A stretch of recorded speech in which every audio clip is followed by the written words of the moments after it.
자, 이와 같은 권리를 행사할 수 있다. 자, 이제 교재 잠깐 들어갑니다. 63페이지 가시면 자, 3번 태아의 보호라고 되어 있고 입법주의에 대해서 우리 민법은 동그라미 2번 두 번째 줄 후단 우리 민법 개별보호주의 체크해 두시고 자, 그 다음에 개별적으로 뭘 줄까라고 했을 때 불법행위에 의한 손해배상 청구권과 관련된 이야기가 나옵니다. 그러면서 판례가 나와요. 자, 이 판례들은 죄다 시험 문제입니다. 자, 보시면 태아도 손해배상 청구권에 관해서는 이미 출생한 것으로 보는 게 우리 민법이다.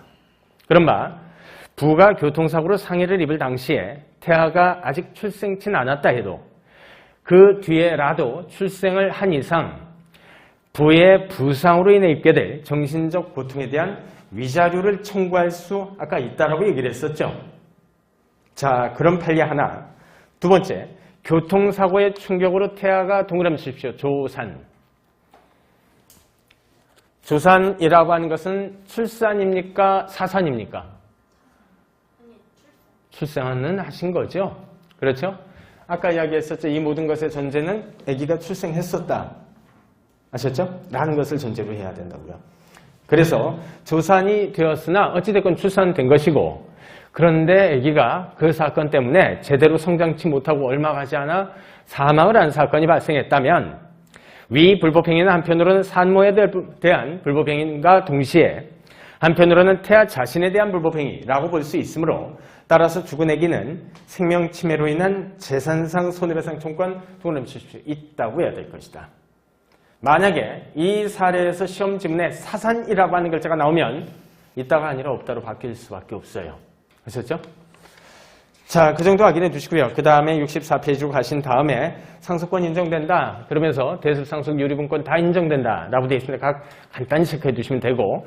자, 그 다음에 양가로 답원입니다. 유증에 관해서는 상속에서의 태아의 권리 능력과 관련된 규정이 준용된다. 라고 되어 있으니 자, 상속과 관련된 이것이 유증에는 그대로 준용되니까 하나가 드디어 추가가 되더라. 아셨죠? 자, 유증이라고 하는 용어가 이제 처음 나왔어요. 됐죠? 유증이라고 하는 말씀 혹시 세법에 나오던가요? 자, 배우실 때 유증이라고 하는 것은 별것도 아닙니다. 유언을 통해 내가 죽으면 내가 가지고 있는 재산을 누구한테 줘 라는 증여와 관련된 의사표시를 하는 것을 유증이라고 얘기를 해요. 약칭해서. 아셨죠? 유언으로 남겨둠, 주기로 함. 이것을 우리는 유증이라고 얘기합니다. 그게 우리가 통상 일반 상식으로 알고 있는 유언이죠. 되게. 그렇죠? 그런데 유증이라고 하는 것과 구별을 해야 될 개념이 증여라고 하는 개념이에요. 유증과 증여는 다릅니다. 증여는 계약으로 맺어지는 것을 말해요. 내가 이거 가지고 있는데 너 가질래? 청약. 응, 고마워. 라고 하면 승낙. 이와 같이 청약과 승낙의 의사의 합치가 있으면 하나의 계약이 성립됨. 아셨죠? 이걸 우리는 증여 계약이라고 합니다. 증여 계약을 두 글자로 그냥 증여라고 얘기를 했었던 것 뿐이에요. 그런데 유증은 한 사람만 자기가 유언서로 써놓고 가면 돼요. 그 점에서 이것은 계약이 아니라 단독 행위입니다. 혼자 하는 행위예요. 됐죠? 그래서 자, 유증이라고 하는 것과 증여계약은 다르다. 그런데 증여계약에도 여러 가지 종류의 증여계약이 있습니다. 그 중에 소위 사인증여라고 하는 계약이 있어요. 사인증여라고 하는 계약이 있습니다. 사인증여는 야, 이거 나 죽으면 이거 너 가져. 그래? 그래, 알았어. 이건 사인증여라고 해요. 계약은 살아서 맺지만 말 그대로 증여자가 사망을 하면 그때 그 물건을 가져간 이라고 하는 형태, 어찌됐건 살아서 맺는 계약이지요. 이것을 우리는 사인증여라고 이름을 붙입니다. 그래서요, 사인증여는 계약입니까? 계약이 아닙니까? 계약이다. 아셨죠? 따라서 사인증여와 유증은 다름. 아셨죠? 자, 여기까지 보시고 난 다음에 어느 날 B께서 고민을 하셨었던 흔적이 있습니다. 옛날에 자, 아기 가지셨을 때 아기 이쁘게 잘 키워야 되겠다 라고 생각을 했는데, 그런데 내가 하는 일이 참 위험한 일이 많아가지고 혹시 나 어떻게 되면 어떡하지? 아기 어떡하지? 엄마랑? 자, 그런 일단 생각이 들어서 애한테 즉 엄마 뱃속에 있는, 아직은 태아 상태예요. 태아 상태에 있는 엄마 뱃속에 있는 아기한테 뭘 주고 싶은데, 재산을 줄 수 있는 방법을 지금 배운 한도 내에서 생각을 해보세요. 뭘 남겨주고 싶다, 태아한테. 아유, 그냥 두지 뭐. 그냥 가만히 둬도 아기가 어차피 나 상속권 가지니까 내가 뭐 별도로 뭐 할 것 있겠나? 라고 생각해도 그만이고요. 아셨죠? 두 번째, 유언을 통해 가지고 나 죽으면 아기도 뭘 줘 라고 써놨을 수도 있을 테고요. 아셨죠? 그런데 유증까지는 태아한테 할 수 있겠지만 사인증여, 나 죽으면 이라고 하니까 증여 중에 사인증여가 되겠죠. 그건 될까요? 안 될까요? 사인증여가 체결되기 위해서는 계약 상대방 당사자가 있어야 되잖아요.